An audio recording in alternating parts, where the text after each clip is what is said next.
세번역 성경 열왕기상 8장.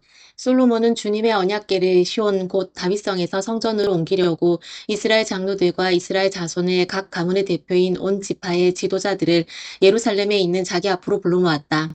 이스라엘의 모든 남자는 일곱째 달 곧 에다님월의 절기에 솔로몬 왕 앞으로 모였다. 이스라엘 모든 장로가 모이니 제사장들이 궤를 메어 옮겼다. 주님의 궤와 회막과 장막 안에 있는 거룩한 기구를 모두 옮겨왔는데 제사장들과 레위 사람들이 그것을 날랐다. 솔로몬 왕과 왕 앞에 모인 온 이스라엘 회중이 왕과 함께 궤 앞에서 양과 소를 셀 수도 없고 기록할 수도 없을 만큼 많이 잡아서 제물로 바쳤다. 제사장들은 주님의 언약궤를 제자리 곧 성전 내실 지성소한 그룹들의 날개 아래에 가져다가 놓았다. 그룹들이 궤가 놓인 자리에 날개를 펼쳐서 궤와 채를 덮게 하였다. 궤에서 삐죽 나온 두 개의 채는 길어서 그 끝이 지성소의 정면에 있는 성소에서도 보였다. 그러나 성소 밖에서는 보이지 않았다. 그 채는 오늘날까지 그곳에 그대로 놓여 있다. 궤 속에는 호렙에서 모세가 넣어둔 두 개의 돌판 말고는 아무것도 없었다. 이 두 돌판은 이스라엘 자손이 이집트 땅에서 나온 뒤에 주님께서 호렙에서 그들과 언약을 세우실 때 모세가 거기에 넣은 것이다. 제사장들이 성소에서 나올 때 주님의 성전에 구름이 가득 찼다. 주님의 영광이 주님의 성전을 가득 채워서 구름이 자욱하였으므로 제사장들은 서서 이를 볼 수가 없었다. 그런 가운데 솔로몬이 주님께 아뢰었다. 주님께서는 캄캄한 구름 속에 계시겠다고 말씀하셨습니다. 이제 주님께서 계시기를 바라서 이 웅장한 집을 지었습니다. 이 집은 주님께서 영원히 계실 곳입니다. 그런 다음에 왕은 얼굴을 돌려 거기에 서 있는 이스라엘 온 회중을 둘러보며 그들에게 복을 빌어주었다. 그는 말하였다. 주 이스라엘의 하나님을 찬양하십시오. 주님께서는 나의 아버지 다윗에게 친히 말씀하신 것을 모두 그대로 이루어 주셨습니다. 주님께서 말씀하시기를 내가 내 백성 이스라엘을 이집트에서 이끌어낸 날로부터 오늘에 이르기까지 내가 내 이름을 기를 집을 지으려고 이스라엘의 어느 지파에서 어느 성읍을 택한 일이 없다. 다만 다윗을 택하여서 내 백성 이스라엘을 다스리게 하였다 하셨습니다. 내 아버지 다윗께서는 주 이스라엘의 하나님의 이름을 기를 성전을 지으려고 생각하셨으나 주님께서 나의 아버지 다윗에게 이르시기를 내가 내 이름을 기를 성전을 지으려는 마음을 품은 것은 아주 좋은 일이다. 그런데 그 집을 지을 사람은 내가 아니다. 내 몸에서 태어날 내 아들이 내 이름을 기를 성전을 지을 것이다 하셨습니다. 주님께서 말씀하신 대로 아버지 다윗의 뒤를 이어서 이렇게 내가 이스라엘의 왕위를 이었으며 주 이스라엘의 하나님의 이름을 기를 이 성전을 지었으니 주님께서는 이제 그 약속을 이루셨습니다. 주님께서는 이집트 땅에서 우리의 조상을 이끌어내실 때 그들과 언약을 세우셨는데 나는 주님의 언약이 들어있는 궤를 놓아둘 장소를 이렇게 마련하였습니다. 그런 다음에 솔로몬은 이스라엘 온 회중이 보는 데서 주님의 제단 앞에 서서 하늘을 바라보면서 두 팔을 들어서 펴고 이렇게 기도하였다. 주 이스라엘의 하나님, 위로 하늘에나 아래로 땅에나 그 어디에도 주님과 같은 하나님은 없습니다. 주님은 온 마음을 다 기울여 주님의 뜻을 따라 사는 주님의 종들에게는 세우신 언약을 지키시고 은혜를 베푸시는 분이십니다. 주님께서는 주님의 종인 내 아버지 다윗 임금에게 약속하신 것을 지키셨으며 주님께서 친히 그에게 말씀하신 것을 오늘 이렇게 손수 이루어 주셨습니다. 이제 주 이스라엘의 하나님, 주님께서 주님의 종인 내 아버지 다윗 임금에게 말씀하시기를 내 자손이 저마다 길을 삼가서 내가 내 앞에서 살아온 것 같이 그렇게 살면 내 자손 가운데서 이스라엘의 왕위에 앉을 사람이 내 앞에서 끊어지지 않게 하겠다 하고 약속하신 것을 지켜주시기 바랍니다. 그러므로 이제 이스라엘의 하나님, 주님의 종인 제 아버지 다윗 임금에게 약속하신 말씀을 주님께서 이루어 주시기를 빕니다.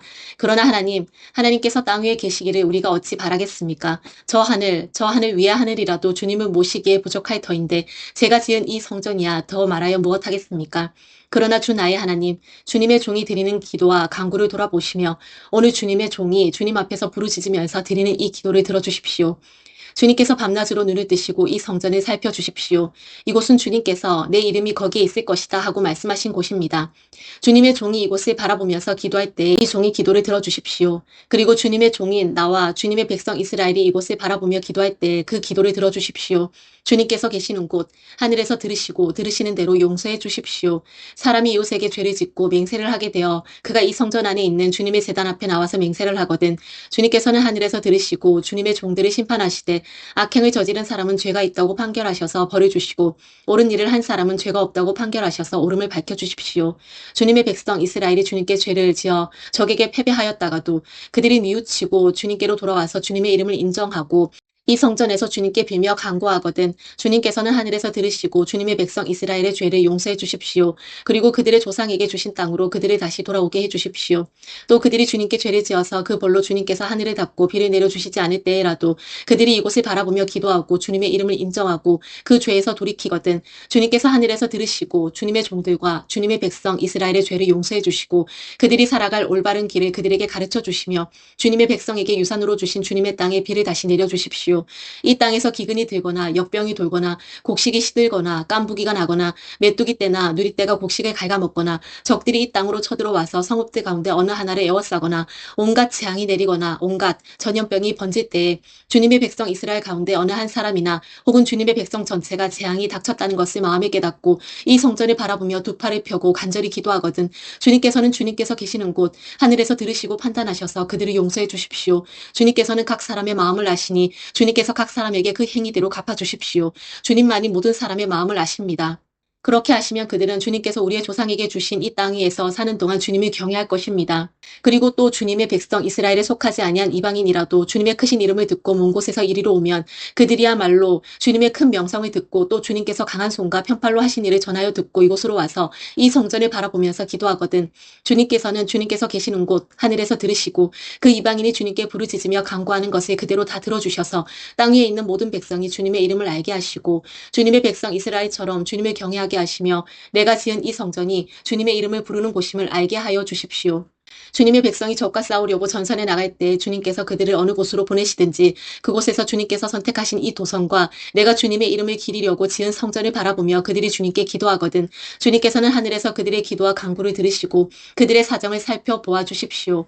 죄를 짓지 아니하는 사람은 없습니다. 이 백성이 주님께 죄를 지어서 주님께서 진노하셔서 그들을 원수에게 넘겨주시게 될 때에 뭐든지 가깝든지 백성이 원수의 땅으로 사로잡혀 가더라도 그들이 사로잡혀간 그 땅에서라도 마음을 돌이켜 회개하고 그들을 사로잡아간 사람의 땅에서 주님께 자복하여 이르기를 우리가 죄를 지었고 우리가 악행을 저질렀으며 우리가 반역하였습니다 하고 기도하거든 또 그들이 사로잡혀간 원수의 땅에서라도 마음을 다하고 정성을 다하여 주님께 회개하고 주님께서 그들의 조상에게 주신 땅과 주님께서 선택하신 이 도성과 내가 주님의 이름을 기리려고 지은 이 성전을 바라보면서 기도하거든 주님께서는 주님께서 계시는 곳인 하늘에서 그들의 기도와 간구를 들으시고 그들의 사정을 살펴보아 주십시오. 주님께 죄를 지은 주님의 백성을 용서하여 주십시오. 주님이 거역하여 저지른 모든 반역죄까지도 용서하여 주십시오. 그들을 사로잡아간 사람들 앞에서도 불쌍히 여김을 받게 하셔서 사로잡아간 사람들도 그들을 불쌍히 여기게 하여 주십시오. 그들은 주님께서 새 용광로와 같은 이집트로부터 이끌어내신 주님의 백성이며 주님의 소유입니다. 종의 간구와 주님의 백성 이스라엘의 간구를 살펴보시고 부르짖을 때마다 응답해 주십시오. 주 하나님, 주님께서 우리 조상을 이집트로부터 이끌어내실 때 주님의 종 모세를 시켜서 말씀하신 것과 같이 주님께서는 그들을 주님의 소유가 되도록 세상의 모든 백성과 구별하셨습니다. 솔로몬이 무릎을 꿇고서 하늘을 바라보며 두 손을 펴고 이렇게 간절히 기도를 드린 다음 주님의 제단 앞에서 일어나서 이스라엘의 온 회중을 바라보며 큰 소리로 축복하여 주었다. 주님께서 말씀하신 대로 그의 백성 이스라엘에게 안식을 주셨으며 그의 종 모세를 시켜서 하신 선한 말씀을 한마디도 빠뜨리지 아니하시고 다 이루어 주셨으니 주님은 찬양을 받으실 분이십니다. 주 우리의 하나님께서 우리의 조상과 함께 계시던 것과 같이 우리와도 함께 계시기를 바랍니다. 주님께서 우리를 버리지도 마시고 포기하지도 마시기를 바랍니다. 우리의 마음을 주님께 기울이게 하셔서 주님께서 지시하신 그 길을 걷게 하시며 주님께서 우리 조상에게 내신 계명과 법도와 율례를 지키게 하여 주시기를 바랍니다. 오늘 주님 앞에 드린 이 간구와 기도를 주 우리의 하나님께서 낮이나 밤이나 늘 기억해 주시기를 바랍니다. 하나님께서 주님의 종과 주님의 백성 이스라엘에게 날마다 그 형편에 맞게 자비를 베풀어 주시기를 바랍니다. 그렇게 해서 세상의 모든 백성이 주님만이 하나님이시고 다른 신은 없다는 것을 알게 되기를 바랍니다. 그러므로 그의 백성인 여러분도 주 우리의 하나님과 한 마음이 되어서 오늘과 같이 주님의 법도대로 걸으며 주님의 계명을 지키기를 바랍니다. 이렇게 한 다음에 왕 및 왕과 함께 있는 모든 이스라엘 사람이 주님 앞에 제사를 드렸다. 솔로몬은 화목제를 드렸는데 그가 주님의 제사에 드린 것은 소가 22,000마리이고 양이 12만 마리였다. 이와 같이 해서 왕과 이스라엘의 모든 백성이 주님의 성전을 봉헌하였다. 그리고 바로 그날 왕은 주님 앞에 있는 놋제단이 번제물과 곡식제물과 화목제물의 기름기를 담기에는 너무 작았으므로 주님의 성전 앞들 한가운데를 거룩하게 구별하고 거기에서 번제물과 곡식예물과 화목제의 기름기를 드렸다. 그때 솔로몬이 이렇게 절기를 지켰는데 하맛 어기에서부터 이집트 접경을 흐르는 강에 이르는 넓은 지역에 사는 큰 회중인 온 이스라엘이 그와 함께 주 우리야 하나님 앞에서 이레 동안에 2번씩 열 나흘 동안 절기를 지켰다. 둘째 이레가 끝나고 여드레째 되는 날에 그가 백성을 돌려보내니 그들은 왕에게 복을 빌고 주님께서 그의 종 다윗과 그 백성 이스라엘에게 베푸신 온갖 은혜 때문에 진심으로 기뻐하며 흐뭇한 마음으로 각자 자기의 집으로 돌아갔다. 아멘.